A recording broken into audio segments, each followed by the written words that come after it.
got with much ease, now merrily to horse. Henry IV. Part 1. With the first peep of day Henry awoke, and found the faithful Cuddy standing beside him with a portmanteau in his hand. "I hae been just putting your honour's things in readiness again ye were waking," said Cuddy, "as is my duty, seeing ye hae been sae good as to tak me into your service." "I take you into my service, Cuddy," said Morton, "you must be dreaming." "Na, stir," answered Cuddy, "didna I say when I was tied on the horse yonder, that if ever ye gat loose I would be your servant, and ye didna say no? And if that isna hiring, I kenna what is. Ye gie me nae alls, indeed, but ye had gien me enough before at Milnwood." "Well, Cuddy, if you insist on taking the chance of my unprosperous fortunes." "Oh I see warrant us a prosper weel enough," answered Cuddy, cheeringly, "and aince my auld mither was will put 10 up. I hae begun the campaigning trade at an end that is easy enough to learn." "Pillaging, I suppose," said Morton, "for how else could you come by that portmanteau?" "I wotna if it's pillaging, or how ye see it," said Cuddy, "but it comes natural to a body, and it's a profitable trade.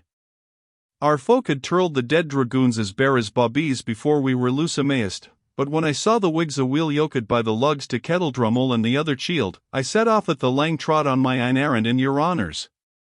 Say I took up the syke a wee bit, away to the right, where I saw the marks o' mony a horsefoot, and sure enough I cam to a place where there had been some clean leather in, and of the puir chields were lying there busked wi' their claes just as they had put them on that morning. Naebody had found out that pose o' carcages, and was sold be in the midst thereof, as my mither says, but our auld acquaintance, Sergeant Bothwell."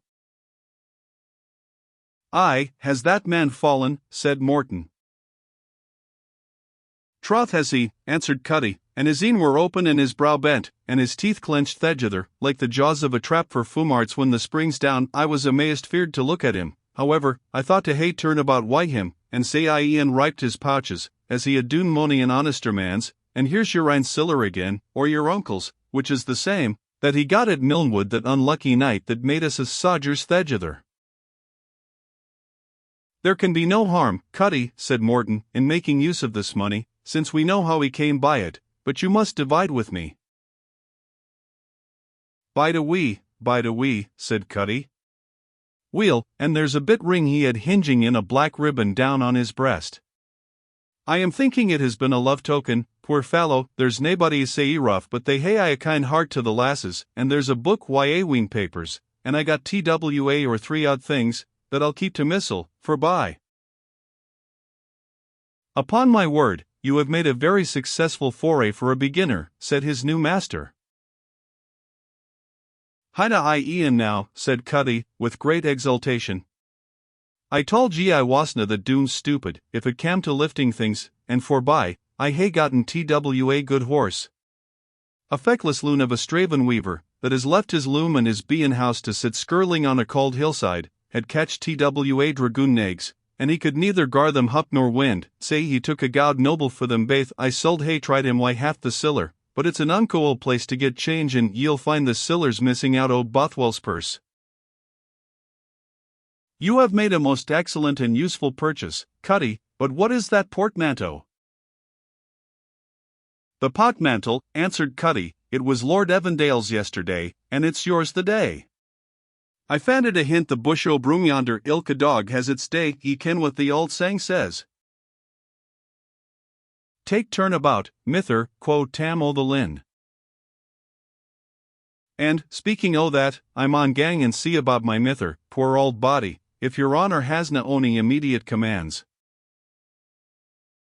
"But, Cuddy," said Morton, "I really cannot take these things from you without some recompense." "Hout fie, stir," answered Cuddy, "ye soul I be taking, for recompense. Ye may think about that some other time. I hae seen gawil to missel why some things that fit me better. What could I do why Lord Evandale's broclays? Sergeant Bothwell's will serve me weel enough." Not being able to prevail on the self-constituted and disinterested follower to accept of anything for himself out of these warlike spoils, Morton resolved to take the first opportunity of returning Lord Evandale's property, supposing him yet to be alive, and, in the meanwhile, did not hesitate to avail himself of Cutty's prize, so far as to appropriate some changes of linen and other trifling articles amongst those of more value which the portmanteau contained. He then hastily looked over the papers which were found in Bothwell's pocketbook. These were of a miscellaneous description. The roll of his troop, with the names of those absent on furlough, memorandums of tavern bills, and lists of delinquents who might be made subjects of fine and persecution, first presented themselves, along with a copy of a warrant from the Privy Council to arrest certain persons of distinction therein named. In another pocket of the book were 1 or 2 commissions which Bothwell had held at different times, and certificates of his services abroad, in which his courage and military talents were highly praised. But the most remarkable paper was an accurate account of his genealogy, with reference to many documents for establishment of its authenticity. Subjoined was a list of the ample possessions of the forfeited Earls of Bothwell, and a particular account of the proportions in which King James VI had bestowed them on the courtiers and nobility by whose descendants they were at present actually possessed. Beneath this list was written, in red letters, in the hand of the deceased, Haudem Emmer, F.S.E. via the initials probably intimating Francis Stuart, Earl of Bothwell. To these documents, which strongly painted the character and feelings of their deceased proprietor, were added some which showed him in a light greatly different from that in which we have hitherto presented him to the reader. In a secret pocket of the book, which Morton did not discover without some trouble, were 1 or 2 letters, written in a beautiful female hand. They were dated about 20 years back, bore no address, and were subscribed only by initials. Without having time to peruse them accurately, Morton perceived that they contained the elegant yet fond expressions of female affection directed towards an object whose jealousy they endeavored to soothe, and of whose hasty, suspicious, and impatient temper the writer seemed gently to complain. The ink of these manuscripts had faded by time, and, notwithstanding the great care which had obviously been taken for their preservation, they were in 1 or 2 places chafed so as to be illegible. It matters not, these words were written on the envelope of that which had suffered most. I have them by heart. With these letters was a lock of hair wrapped in a copy of verses, written obviously with a feeling, which atoned, in Morton's opinion, for the roughness of the poetry, and the conceits with which it abounded, according to the taste of the period. Thy hue, dear pledge, is pure and bright, as in that well-remembered night, when first thy mystic braid was wove, and first my Agnes whispered love. Since then, how often hast thou pressed the torrid zone of this wild breast, whose wrath and hate have sworn to dwell with the first sin which peopled hell, a breast whose blood's a troubled ocean, each throb the earthquake's wild commotion. Oh, if such clime thou canst endure, yet keep thy hue unstained and pure, what conquest o'er each erring thought of that fierce realm had Agnes wrought?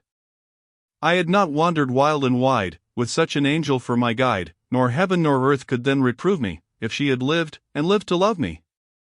Not then this world's wild joys had been to me one savage hunting scene, my sole delight the headlong race, and frantic hurry of the chase, to start, pursue, and bring to bay, rush in, drag down, and rend my prey, then from the carcass turn away. Mine ireful mood had sweetness tamed, and soothed each wound which pride inflamed. Yes, God and man might now approve me, if thou hadst lived, and lived to love me.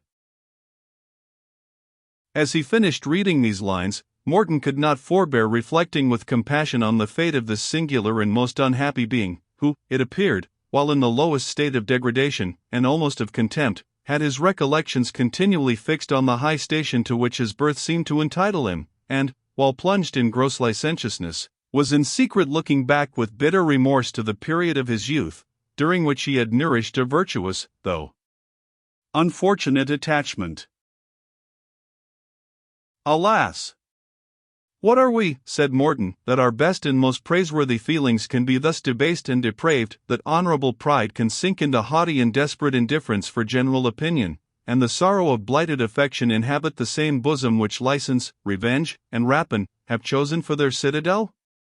But it is the same throughout. The liberal principles of one man sink into cold and unfeeling indifference, the religious zeal of another hurries him into frantic and savage enthusiasm.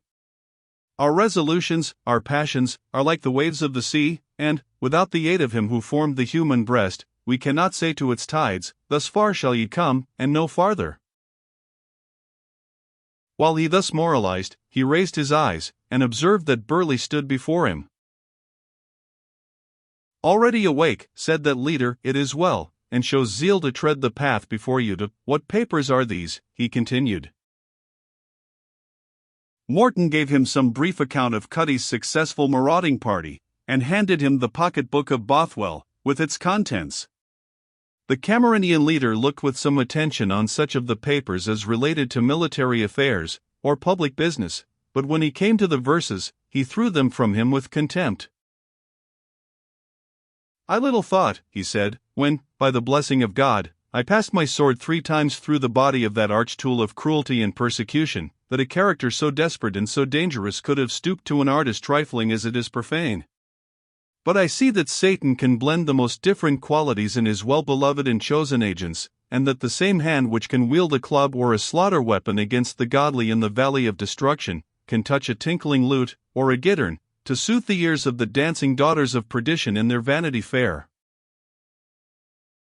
Your ideas of duty, then, said Morton, exclude love of the fine arts, which have been supposed in general to purify and to elevate the mind? To me, young man, answered Burleigh, and to those who think as I do, the pleasures of this world, under whatever name disguised, are vanity, as its grandeur and power are a snare. We have but one object on earth, and that is to build up the temple of the Lord. I have heard my father observe, replied Morton, that many who assumed power in the name of heaven, were as severe in its exercise, and as unwilling to part with it, as if they had been solely moved by the motives of worldly ambition, but of this another time. Have you succeeded in obtaining a committee of the council to be nominated? I have, answered Burleigh. The number is limited to 6, of which you are one, and I come to call you to their deliberations. Morton accompanied him to a sequestered grass plot, where their colleagues awaited them. In this delegation of authority, the 2 principal factions which divided the tumultuary army had each taken care to send 3 of their own number. On the part of the Cameronians were Burleigh, Macbriar, and Kettledrummel, and on that of the moderate party, Poundtext, Henry Morton, and a small proprietor, called the Laird of Langkale. Thus the 2 parties were equally balanced by their representatives in the Committee of Management, although it seemed likely that those of the most violent opinions were, as is usual in such cases, to possess and exert the greater degree of energy. Their debate, however, was conducted more like men of this world than could have been expected from their conduct on the preceding evening. After maturely considering their means and situation, and the probable increase of their numbers, they agreed that they would keep their position for that day, in order to refresh their men, and give time to reinforcements to join them, and that, on the next morning, they would direct their march towards Tilliatoodlem, and summon that stronghold, as they expressed it, of malignancy.